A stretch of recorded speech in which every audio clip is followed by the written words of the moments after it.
Hello and welcome to the Bobber discusses EU4 patch notes. So, patch 1.24 Japan. Free features: optimized save file transfer. For those of you playing off of Steam saves, obviously this will be lovely. Performance increased for evaluating threat. Again, the first couple are just basically help make the game tick quicker. Be less chuggy. Game balance. Economy. Interest reduction modifiers have been reduced in impact. So no more flurrynomics for people. You can't stack interest reduction bonuses and then take functionally infinite loans to float your economy. Minimum interest rate set to 1. This links with the previous. The low mandate now impacts on available mercs and unrest, up to -100% and +5 respectively. So if Ming are at low mandate, they cannot just use infinite mercs and their absurd income to support them to put down all the rebels that occur. If they run out of manpower, they are a bit more boned. This is lovely. Effects of devastation on mandate increased. Hardly matters because Ming's never going to get meaningfully sieged down. Unless you're Ming, maybe, and you delete all your forts. You need to have fully caught a province in a state for it to count towards heathen development when raising janissaries. So you can't just have one cored state, the others uncored, and then boom, you still get the same number of janissaries as if you had them all cored. I mean, it's a tiny change as far as I'm concerned. Steep Nomad, move quicker. Okay, why not? Mamluk's government costs 60 points in the Nation Designer. Yeah, because it gives you +2 admin. Why the heck shouldn't it cost more? That's absurd.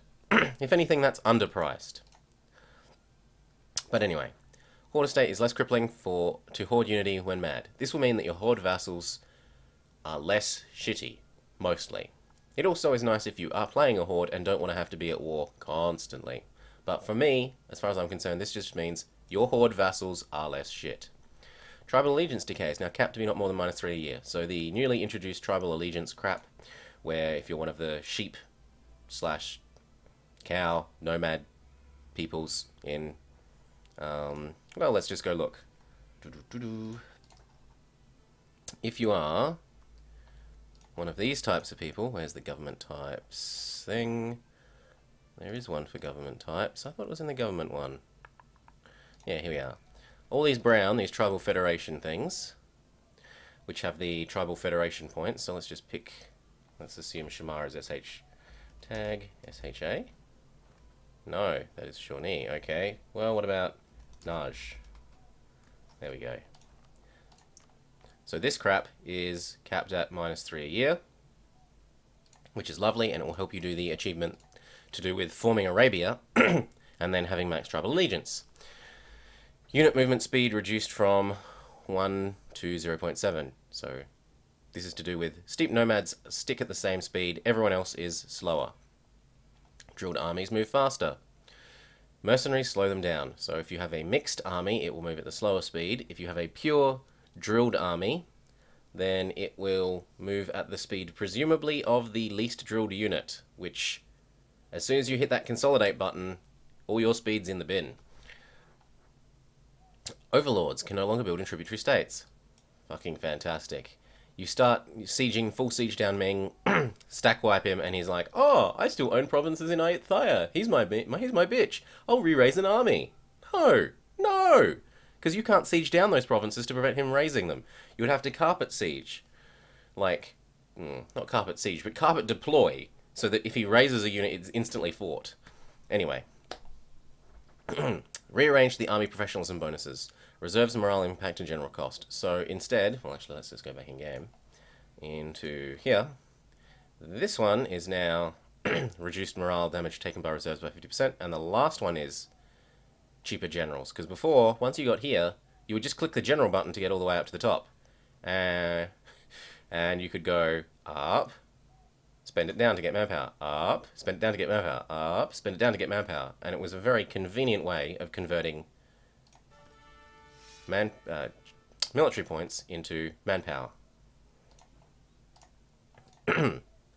Now, supply depots last 5 years instead of 2. Yeah, because who has ever heard of a war that only lasts 2 years back in these days? I mean, there will have been some, but lots of these wars dragged out quite a long time. And getting the bonus supply for a much larger period of time, considering that it is a mill investment, is quite probably reasonable. Doubled base morale damage for reserves. So that your reserves... It basically is increasing the... it's trying to debuff reserves so that the bonus for having the 80% militarism reduced morale damage is more meaningful. AI. Subjects don't start out as rebellious. Joy, because if you started as the Timurids, or more or less anyone who had a subject, because they were rebellious, they could be rebellious on the first couple of days. They could go and ask for stupid support independence requests, which is mentioned later. Making your life a living hell. Lovely. The religious league leader now gets a -1,000 penalty on allying opposing league leaders. So, if, for sake of argument, Bohemia was the Protestant leader, and they had been friends with Austria for the whole game, as in they become the league leader when the league becomes active, then Austria will say, "Oh, I'm sorry, I'm not allowed to be your friend anymore." This can prevent situations where, because the Catholic leader and the Protestant leader had over 80 trust, or extremely high trust, they just agree to be friends forever, and the league never, the Protestant wars never trigger. Only trigger if someone feels strong enough to attack into the other side without calling in everyone, which is so rare. Rebels or other occupants... Oh, sorry. AI will no longer guarantee rivals under any circumstances. Thank fuck. It's so annoying to have to make sure you take every province that borders two of your rivals in order to prevent one of them trying to guarantee the other to prevent you from eating them. Tributaries and daimyos do internal power balancing, that's fine. Rebels or other occupants controlling provinces no longer influence what provinces the AI desires. So I don't know if you've encountered, I certainly have, is if you have a shared border with someone and you're friends, and they say to your stuff, because they say a militarist, they're like, I wouldn't mind your land, but we're friends, so I don't think it's critical. Then as soon as someone else, some other nation, used to siege down that land on that border, or if you had rebels there, because the province counted as kind of not being yours, yeah, it was controlled by someone else temporarily, then the AI would mark it as, I definitely want that land. It's no longer my friend's. And as soon as it goes back to being your land, the AI is like, you have land that's definitely mine! Break friendship! And then they would break the friendship, then they would realize that they've been stupid, and they would want the friendship back. And sometimes, because they've broken the friendship already, and you've already accumulated too much aggressive expansion, or for whatever other reasons, they can't get it back, which can be quite annoying. So this is nice. AI is able to break alliances again. I didn't notice them being unable to break alliances. Not at all. I don't know. They just seem to float with negative alliance potential to me for longer than was necessary. Unknown attitude means you can't get support independence, so no more being what I did for Pskov, for the Pskov achievement, where I was Pskov and managed to make the Ottomans who didn't know about me agree to support my independence. So that achievement's certainly gotten harder. The AI will avoid warning significantly smaller nations, which is actually really convenient if you're trying for any of the, like, Buddhist Strikes Back, the Paranyang, I can't say it, Empire, any of the nations, any of the achievements where you start as a really tiny nation next to a really big nation that had a tendency to send warnings. Hopefully this will make that a bit more easy. Economy, fix the AI that cheated with forced maintenance. Sometimes, I mean, I'll believe it when I see it. Dependent subjects allow a larger amount of their income to go to loan interest before declaring bankruptcy. Excellent! Your vassals are going to be less of an economic drain and less likely to start a bankruptcy spiral. Dependent subjects no longer recruit if they have any loans, provided their liberty desire is low and they have no rebels. So if you have a vassal who thinks being a vassal is good, and thinks you're doing a good job of protecting them, instead of saying, I'm going to take loans to make units to fight, or take loans to make units to fight rebels, they will, or to have a standing army, they'll say, I trust you, my overlord, to protect me, and I'm just going to work on not having debt. I think this is really lovely. anticipate this will help encourage people to use vassals, especially for blobby style play, where you overfeed a vassal too much land, they get overextension, they get religious disunity. This contributes to them trying to... they get tons of corruption from this, and they need to spend down a lot of their money on fighting this corruption. And this combines with dependent subjects will never lower autonomy. So what used to happen is they'd get new land. They'd full core it, they'd state it, they'd click the lower autonomy button, they'd get tons of rebels, the rebels would spawn, they would waste money trying to fight the rebels, and as often as not, the rebels would lower the autonomy anyway. The rebels would re-raise the autonomy anyway. They were better off just doing what they do now, hopefully, which is either leave it flat or increase the autonomy so that they never get rebels in the first place, and more slowly get an economic outcome from the land. Subjects no longer spend twice as much on force as non-subjects. Yep, sure. AI improved. Basically, lots of the AI is improved significantly in terms of how many units it puts on a siege, whether it's going to leave a siege, and how many units it leaves nearby a siege in order to reinforce potentially. It also, yeah, here we are. It leaves more units on a siege so that if it suffers an attrition tick, it doesn't suddenly not be able to siege. They won't drill in stupid places where they suffer attrition.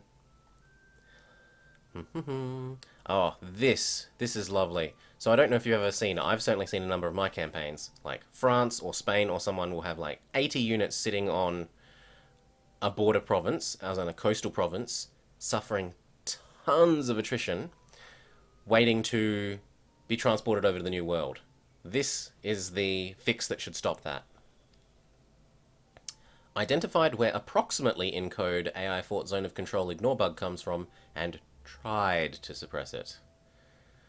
Well, I'm going to try to be impressed by your trying to suppress it. But who knows? Maybe it's a serious fix.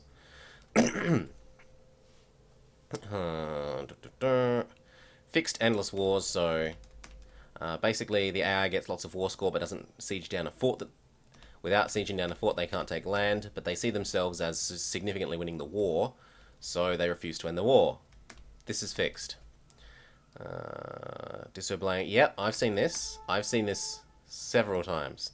So I've seen opponents, the AI's transport fleets be locked, and then you'll do something that's like, I'm going to engage their transport fleet, and they will just ignore, they'll give it a new command and break the locked movement. So hopefully that's fixed. If an ally is asked to prepare for war, they actually prepare for war instead of training. You declare the war, they get instantly stacked up because they had no morale. Great. Armies gather up better. Leading to suicidal behavior. Great. Splinter armies no longer stall offensives. Made offensives more likely to gather up. Doesn't try to merge fleets with no ships. Improved AI for handling rebels overseas. Lovely. All the colonizers should do a better job. AI no longer afraid of rebel armies further than one province away. So they don't run around rebels as much as they used to.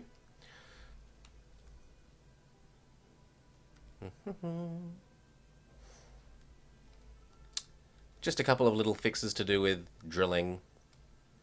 Added new flag art for the Great Horde. So let's go back into game. Great Horde. Look at this beautiful new flag. I mean, it's kind of pretty, I guess. I truthfully prefer the old one. Next is Chauvin have a new flag, which is true. They've got this 2 lions and an ox from memory. TAG. No, I don't know what their code is from heart, so debug mode. Tag SRV. Yeah, so there's sort of 2 lionish, or maybe those are griffins, supporting an ox. Next. Go back to not viewing the game. Boop. Army maintenance no longer a thing. Blah blah blah. Victory cards, who cares? Only people playing the dev clashes. Once you have marked a decision as uninteresting, it pushes it to the bottom of the list, so this is nice. You only see new decisions at the top of the list. And then there's tons of stuff to do with modding, which I'm going to skip. Rags to Riches requires you to no longer start with a province over 10 development, so you can't just beaming, release tons of land, and say, oh look, I used to be rich, but now I'm not. It All Belongs to Mother Russia is now able to be done by more or less more people who start as a Russian. Great. The Definitely Sultan of Rum achievement is able to be achieved by rum. Solid work there, you know. Venetian Sea requires 75% trade power instead of 90. 90% was really onerously high. I think this is a good change. Mutually exclusive religious decisions now have clearer tooltips, so things like yellow and black shamanism, or whatever it's called, will hopefully tell you, like, if you take black shamanism, you can't take the yellow one later. The decision to move capital to Constantinople for the Ottomans and Rum checks that you are Muslim, rather than just Sunni. So you can't become Shia Ottomans and then move the capital and get that converted instantly to the other wrong religion. Anything that removes provinces from the HRE should hopefully do so more consistently and no longer lists every individual province affected. You can now form Egypt even with the Mamluk government. This will, however, change your government to administrative or monarchy. Blah blah blah blah blah blah. Muslim states can now adopt the ICTA government. So if you are, say, Karaman, which, let's go back into game. Boop, boop. If you are Karaman, T-A-G-K-A-R, there's a decision in here that is adopt Islamic government. You become an ICTA instead of you start out as a Beliak. This is kind of cool, so it means that Karaman can form an ICTA and then conceivably they can reform the Mamluks. So if you full annex the Mamluks and have ICTA government, you are allowed to reform them, which would be kind of cool, plus 2 admin for all your leaders. Anyway, back to this. Blah blah blah blah. The event, Secrets in Our Alliance, will no longer trigger unless your ally is actually spying on you. Only matters for multiplayer, we don't care. Added some flavor events for playable countries in Japan. The Ottomans, so the Ottoman event where they get the Crimea. Yeah. Ottomans, they get their vassalized Crimea for free bullshit. I mean, it's not bullshit, but it's really strong. That no longer, say, in the event that, because they're a horde, they're likely to try and go vassalize Circassia, they're likely to try and vassalize Theodoro. If you were the Ottomans and you got the event that gave you Crimea as a vassal, you'd inherit all those vassals as well, which would put you over the relations limit, cost you lots of Diplo. It was nasty, so they fixed that. Then ideas. Basically, there are a whole bunch of new nations. All of the there's a couple of Japanese ones, and there are a whole bunch of ones in the Philippines. So if we go back to boop, here, there's all these Philippine nations. Yeah, which, let's be honest, this is just a significant buff for anyone attempting to do the 3 mountains, because instead of having to colonize all this shit, you can just land troops, no CB, kill one. And then have fabricated on the others and slowly eat your way down this, giving you something like, well, let's look. Normally you would start with, what is it, 7?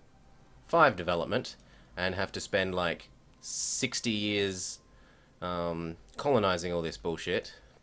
Instead, you can probably, over the course of 3 or 4 years, gain 20, 30, 40, 5, 50, 60, 70, 80, gain 90 or so development over the course of 3 or 4 years. It's a huge buff for anyone trying to do the 3 mountains. Dope. Most of those nations have... Oh, wait, there is one thing I want to show, because I think it's cool.